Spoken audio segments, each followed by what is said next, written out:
Selamat pagi, bertemu kembali dengan Bu Gunginda. Apa kabar kalian hari ini?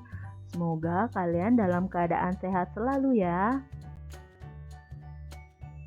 Nah, pembelajaran kita hari ini yaitu tentang teks eksplanasi. Apa itu teks eksplanasi?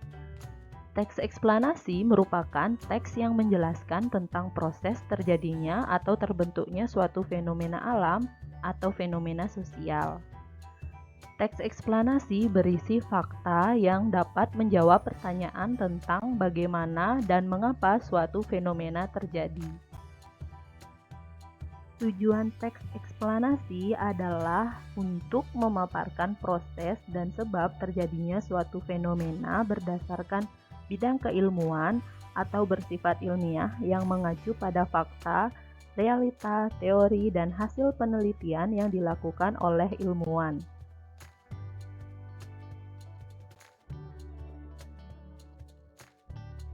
Struktur teks eksplanasi. Yang pertama, pernyataan umum, berisi tentang penjelasan umum tentang fenomena yang akan dibahas.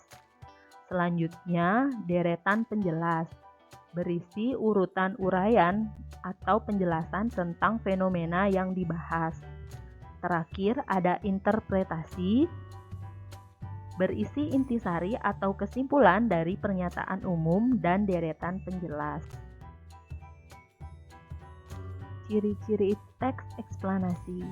Yang pertama adalah ilmiah. Ilmiah yang dimaksud adalah berupa fakta, realita, teori, dan penelitian. Ciri yang kedua adalah logis.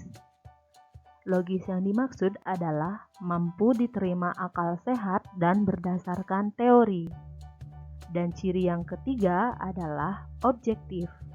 Yang dimaksud adalah disertai argumen yang bersifat objektif dengan didukung teori yang relevan sehingga dapat pula dijadikan rujukan yang valid. Berikut adalah contoh teks eksplanasi yang berjudul Tsunami. Teks ini terdiri dari 3 paragraf. Paragraf pertama merupakan pernyataan umum yang berisi gambaran umum tentang tsunami. Paragraf kedua merupakan deretan penjelas berisi rincian penyebab dan akibat tsunami. Dan paragraf ketiga merupakan interpretasi yang berisikan intisari dan kesimpulan dari teks yang berjudul Tsunami.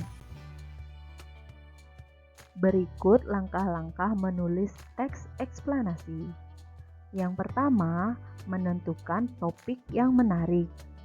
Topik bisa dipilih berdasarkan fenomena alam maupun sosial yang ramai dibicarakan. Yang kedua, membuat rancangan kerangka teks.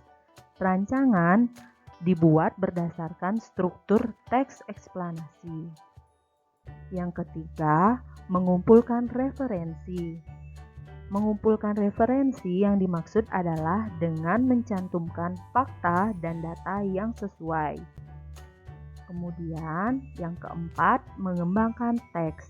Mengembangkan teks sampai berbentuk teks eksplanasi. Dan yang terakhir adalah menyunting teks. Suntinglah kalimat yang tidak sesuai atau kesalahan dalam penulisan. Demikian video pembelajaran yang dapat Bu Gunginda sampaikan hari ini. Semoga bermanfaat. Jangan lupa untuk di-like, komen, dan subscribe. Sampai berjumpa di video pembelajaran selanjutnya.